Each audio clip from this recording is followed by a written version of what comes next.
Dad put his arm around Tracy's shoulder and happily introduced the person standing there. "This is Dad's new wife, Lisa. Nice to meet you," he said. "I wasn't expecting this. But I already have one mom. I can't accept someone else as my mom," I replied firmly. Dad smirked.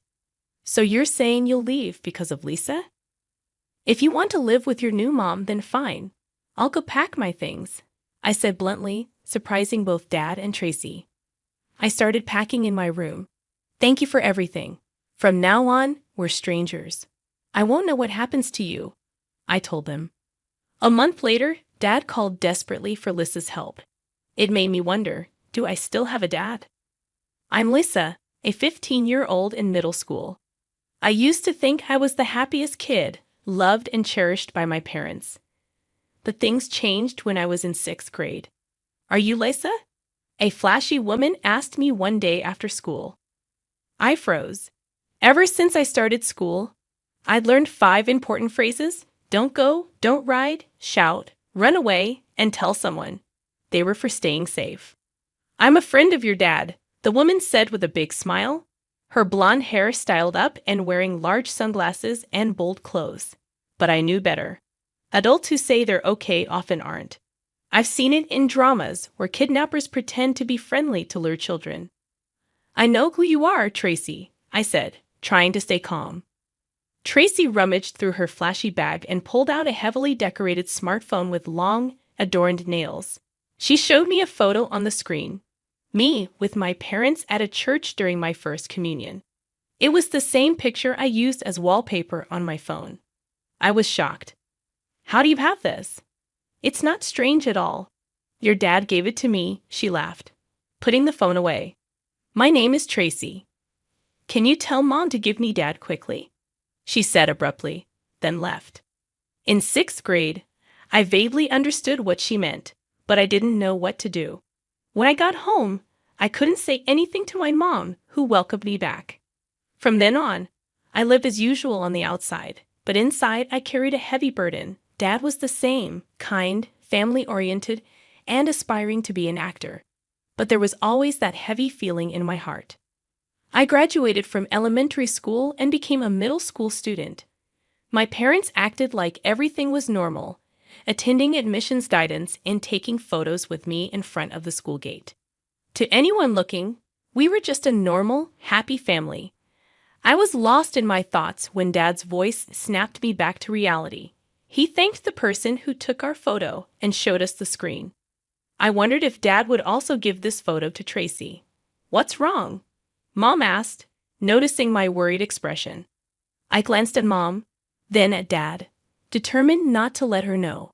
Even if Dad had a relationship with Tracy, I couldn't bear for Mom to find out. I decided to act like nothing was wrong. Maybe Tracy was just interested in Dad and said those things out of jealousy. She might have shown me the photo as a joke or to upset me. I clung to that hope, choosing to stay silent. Time passed, and shortly after I started middle school, Mom fell seriously ill. It was a disease that would take her life. "That's not true, right, Mom?" I asked her, hoping it was a lie. Mom sadly confirmed it wasn't a lie. She wouldn't be able to be with me for much longer. Mom shared something important with me with a smile. "Lisa, there's something I want to tell you. After I'm gone, I think you'll have a hard time. I'll do everything I can to make sure you can live on your own." She meant living independently, not with Dad. I understood what Mom was hinting at, but I couldn't bring myself to ask directly. It seemed like Mom thought I knew, but chose not to discuss it. "When that time comes, there might be things you don't like, but I want you to believe that I did it for you," Mom said. "I understand," was all I could say. Mom hugged me tightly, happy with my response. After that, we didn't talk about it again. We carried on as a family of 3, pretending everything was normal. The only change was Mom's declining health. She grew weaker, going in and out of the hospital until she couldn't come back. Dad was always there for her, playing the perfect husband. He cooked, took care of the house, and visited Mom in the hospital diligently. But his words and actions felt forced to me. "I made soup. How does it taste?" Dad would ask. "It's delicious, Dad. You're a great cook," I replied, playing along. "Get well soon and cook for us again," Dad said, acting like everything was fine. We played our roles, pretending to be a happy family, while Mom and I knew it was all an act. We spent Mom's last days peacefully, trying to make the most of our time together. About 2 years later, when I was in the third year of middle school, Mom passed away. Losing a parent is incredibly painful, something only those who have gone through it can truly understand. At the wake and funeral, Dad played the part of a grieving husband perfectly, shedding tears alongside me. After the funeral, I found myself alone. People told me to stay strong with Dad, but I had made a promise to Mom to strive on my own from now on. Dad became distant, hardly coming home. "Dad is busy with work. Lissa is big enough to be okay on her own," he would say before leaving me alone for long stretches of time.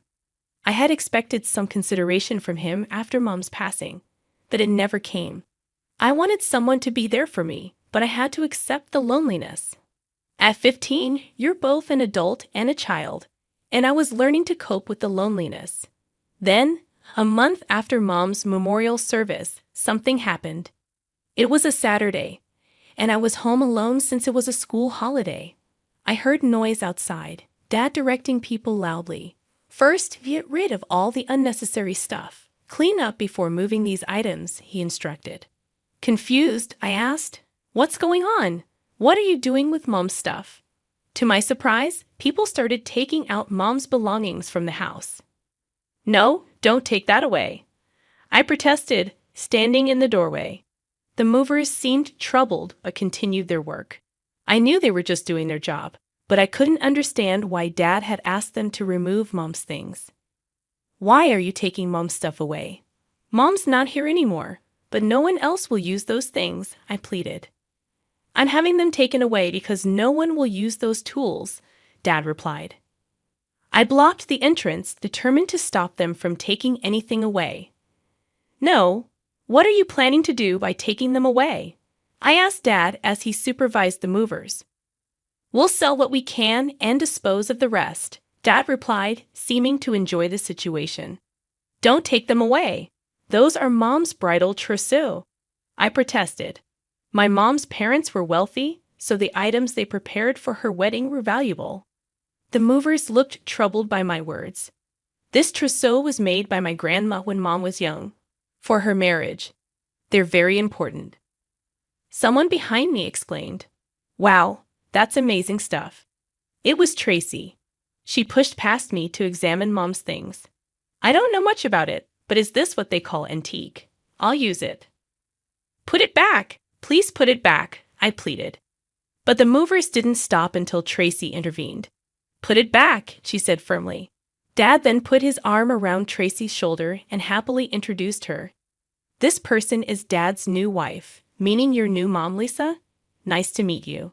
I was shocked. "I only have one mom. I won't accept such a person," I said firmly. Dad smirked. "Then it means you'll be leaving, Lisa. You're still a child. If you don't listen to Dad, you can't live on your own," Dad continued with a smirk. "This is mine and Mom's house. Kick that woman out." Tracy pretended to cry, apologizing to Mom. "Then we can live here together." "Don't let that woman into the house," she said to me. I firmly refused to live with Dad and Tracy together. Tracy leaned on Dad, looking pleased.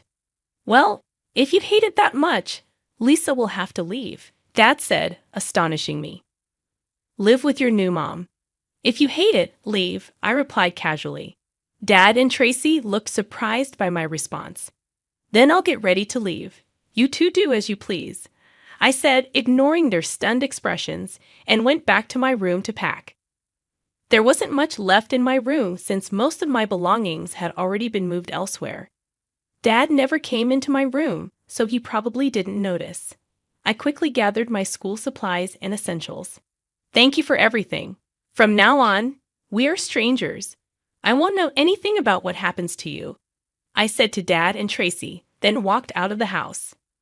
A taxi I had called arrived, and I got in, telling the driver my destination. "Goodbye, Dad," I murmured quietly. I arrived at my grandparents' large house in the suburbs. They welcomed me with tears. Lisa, you did well, my grandparents said, relieved. We were completely deceived all this time, playing the roles of the good husband and father. They added regretfully. But I was okay. I already knew. Mom knew about Dad's affair, maybe even that Tracy had approached me. She never talked to me about it. I wondered if she would have continued pretending to be happily married with Dad if she hadn't gotten sick. Mom must have made her decisions thinking about what would happen to me after she was gone. She said she would do everything she could to prepare me, including teaching me household chores. I had been helping Mom from a young age, and we cooked together since I was in elementary school. I learned her recipes and could make most of her dishes. In the last year before she passed away, Mom taught me as much as she could, so even when Dad wasn't home and I was living alone, I could manage household tasks like laundry and cleaning. It was all thanks to what Mom had taught me. A month after I left Dad's house, he started calling incessantly. I expected it, but I ignored the calls. I didn't answer my phone throughout the day. When I finally checked it at night, there were over 300 missed calls. The phone kept ringing silently in front of me, lighting up to alert me. Maybe it's about time, I thought, and answered quietly. Hello? I said. Lisa, why didn't you answer sooner? Do you have any idea how many times I've called? Dad yelled immediately. I stayed silent. Hello, Lisa. Why aren't you responding? He continued. I remained quiet. It's Dad. You haven't forgotten my voice, have you? He asked. I wish I could forget, but unfortunately, I remember, I thought. Lisa, help me. I don't have anyone. After I hung up, Dad was silent for a moment before he continued. It's me, Dad. I'm really in trouble. Can't you help? Lisa isn't the kind of daughter who would abandon her parents, right? His pleading voice was sickening. As I said earlier, I don't have a father, Dad, I replied firmly. Lisa, do you have the wrong number? Please check, I added before turning off my phone. This way, I wouldn't have to hear from him again. I planned to cancel the phone soon. The next day, Dad and Tracy showed up at my grandparents' house. Let me see, Lisa. You must have influenced her. Send her back right now, Dad demanded. That's right. A young and beautiful mom came to pick you up. So hurry back home, Lisa. I'll forgive you now. Give back that house, Tracy chimed in. But they were kicked out because they came to my grandparents' house. Before Mom passed away, she transferred ownership of various properties, including the house, to me. The house was a gift from my grandparents when my mom got married. Knowing about her illness, Mom acted quickly and transferred ownership to me. She even paid the inheritance tax properly. However, she didn't inform Dad, so Dad must have thought he had rights over the house, believing Mom's estate belonged to him. That's why he panicked. I asked a lawyer, who was my guardian, to send a notice of eviction to Dad once I learned the facts. The notice stated he had to vacate within a month or I would sue. It was clearly written. At the same time, I had the lawyer write that all the furniture in the house belonged to me, and if anything was damaged, I would claim compensation. Before leaving, I had taken photos of all the household items. I remembered the movers handling things quite roughly, and I worried that Tracy may have caused some damage. The high-quality, one-of-a-kind furniture made by artisans would be costly to repair. I hoped there was no damage. About 10 days after my notice was delivered, I received a counter notice from Dad. It contained a will from Mom stating that all her estate was to be left to Dad. It seemed to be something Mom wrote earlier. The notice demanded that, according to the will, my grandparents should immediately transfer all of Mom's estate to Dad. It accused my grandparents of deceiving their precious granddaughter and destroying the father-daughter relationship, demanding my immediate return. In response, we sent another notice explaining that the will was invalid because there was a newer will. Wills are prioritized by the date they were made, and the one Dad had was dated shortly after Mom was diagnosed. In contrast, another one was dated the day before she passed away. Mom had prepared the will in advance and filled in the date when the time came, handing it over to the lawyer. There could be no newer will than this. In Mom's trembling handwriting, I could feel her determination not to leave anything to Dad. Her will stated that all her estate was to be left to me, and I would be adopted by my grandfather, ensuring Dad would not have custody. All procedures were entrusted to my lawyer, who is my guardian. Although most of Mom's estate was already in my name, she expressed her intent not to leave even a penny to Dad. A few days after sending the second notice, a lawyer hired by Dad contacted us. Dad wanted to see me. Your father believes Lisa is under some misunderstanding. He doesn't understand why you suddenly left and this treatment. What happened? The lawyer inquired. Dad had hidden Tracy's existence from the lawyer, claiming I silently left for my grandparents' house and became unreachable. He also claimed that they called the police when he visited my grandparents' house, and they wouldn't let him see me. He feared I might be held captive by them. Worried sick about me, my daughter is still a minor, he appealed. He said he couldn't believe I would agree to be adopted by my grandpa without his consent as my biological father. My grandparents had deceived me, and I believed their lies. Dad insisted tearfully. She's my only precious daughter left by my wife. Please, I beg you, help me get my daughter back. The lawyer said it was difficult to watch Dad speak so emotionally about me. Your father believes that you must be confused after losing your mother. He, too, lost the love of his life and couldn't be there for you. He thinks that might be why things have been this way since Mom was alive. But why is he so theatrical? Maybe it's because he once aspired to be an actor, I thought to myself. I remembered something on her deathbed. Mom asked Dad to take care of me, and he agreed, holding her hand. Even my skeptical grandparents were moved to tears by this scene, like something out of a drama. I watched coldly as Dad held Mom's hand. I felt no warmth of affection there. He continues to act until the end, doesn't he? I remarked. Then I played a recording for the lawyer.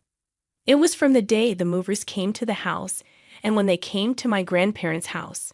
The recording revealed Dad's true nature. The lawyer's expression changed upon hearing it. Dad had been pretending to care about Mom and me all along, but after Mom passed away, and when it came time to bring Tracy into the house, his true colors finally showed. I finally had the evidence in my hands. Well, this seems to be a different story. My apologies, the lawyer said politely and left. Later, he informed me that he had declined Dad's request and was suing him for breach of contract for lying about the circumstances.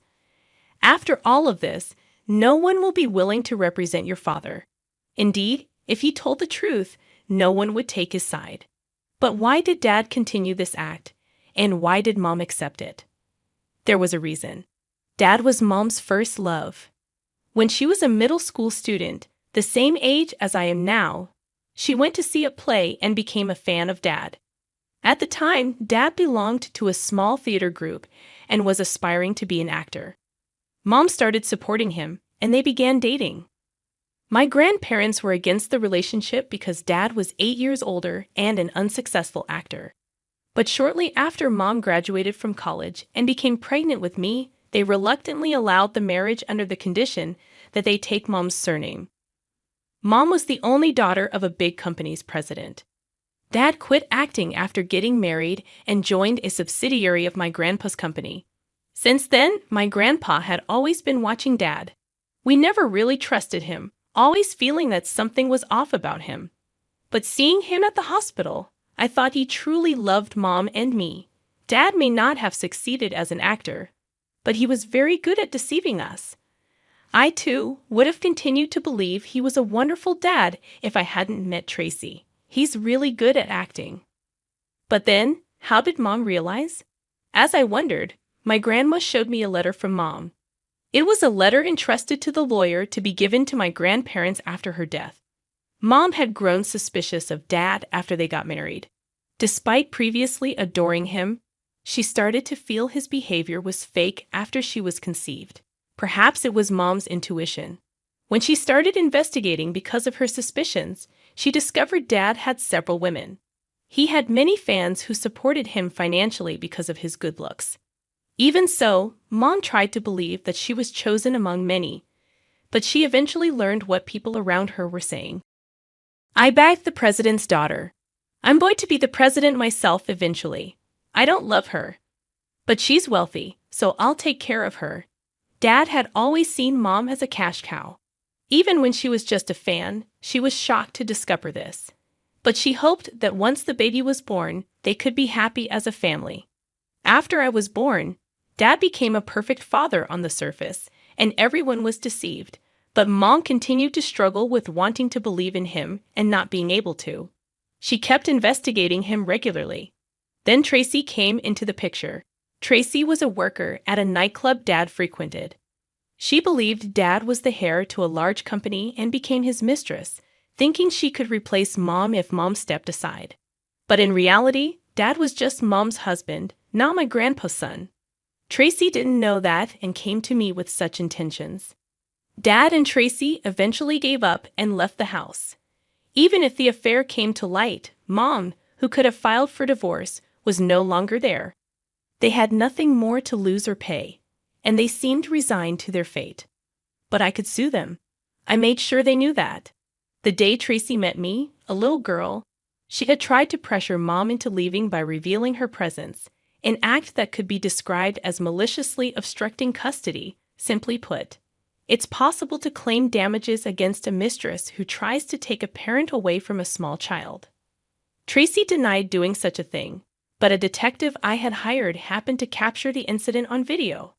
Tracy begged for forgiveness, asking me not to sue, but I was relentless. As a result of the lawsuit, Tracy's actions became widely known, and she could no longer work at the club where she had caused various problems. The club, a high-end establishment, values its reputation above all, and they couldn't afford to employ someone like Tracy. The club asked Tracy to resign, and Tracy threatened to sue me for defamation. I told her to go ahead with suing me. It wouldn't bother me at all. In fact, it would probably be more troublesome for Tracy. In the end, she didn't sue and left the club. It's unlikely she'll be able to work in such high-end places anymore. My lawsuit is still ongoing. Even if I win, I won't get much money, but that's not the point. I will not let them escape. I intend to fight to the end. Dad could no longer stay at his company. Originally, he got in through my grandpa's connections, and being the son-in-law, he was expected to eventually take over. So no one could say anything against him, no matter what he did. However, this incident, being kicked out of the house by his own daughter, and the revelation of his long-standing affair with Tracy made everyone aware. It turns out he wasn't very competent at his job to begin with. Well, he could always put on a competent face. Acting was the only thing he was good at, making him seem like a sharp individual. But frankly, he was incompetent. Everyone came to realize this once again. Really, with all that acting talent, and yet not making it as an actor, the entertainment industry must really not just be about talent. Maybe those who are called stars have something Dad lacked, an aura perhaps. Anyway, with Dad's true nature exposed, all the pent-up grievances of those around him erupted. He became a pariah everywhere he went, not just among his colleagues, but also among clients who looked at him with disdain. Because he had a decent appearance, even the female employees who were once favorable towards him now looked at him with contempt. He stayed at the company for a while, trying to make himself small, but eventually the situation became too unbearable and he quit. Now he's supposedly living in a small apartment with Tracy. He's called a few times asking for help. But we are strangers now, and not just any stranger. I have no obligation to help someone I detest. As expected, Tracy did damage my mom's bridal attire. So when I demanded compensation, they paid up, probably thinking they couldn't afford another lawsuit. They might have used Dad's severance pay or savings, or they might even be in debt, but that's none of my concern. I made it clear before. From now on, it's up to the two of you. I have officially become my grandpa's adopted child, though it doesn't change my name or much else, just the legal relationship. From high school, I'll be studying abroad, preparing to take over my grandpa's legacy. Losing Mom was very sad and lonely, I still cry when I think of her, but I can't cry forever. Mom must have anticipated such a day would come, ensuring I wouldn't struggle with languages by making me learn several. She really raised me to survive on my own, no matter where I go. I feel this deeply. I'm just starting to walk towards a bright future for myself to meet Mom's expectations. I want to absorb various things abroad, and I'll definitely meet someone who loves me sincerely. In this respect, Mom was a cautionary tale. Saying this, it felt as if the mom in the photo smiled a little sheepishly.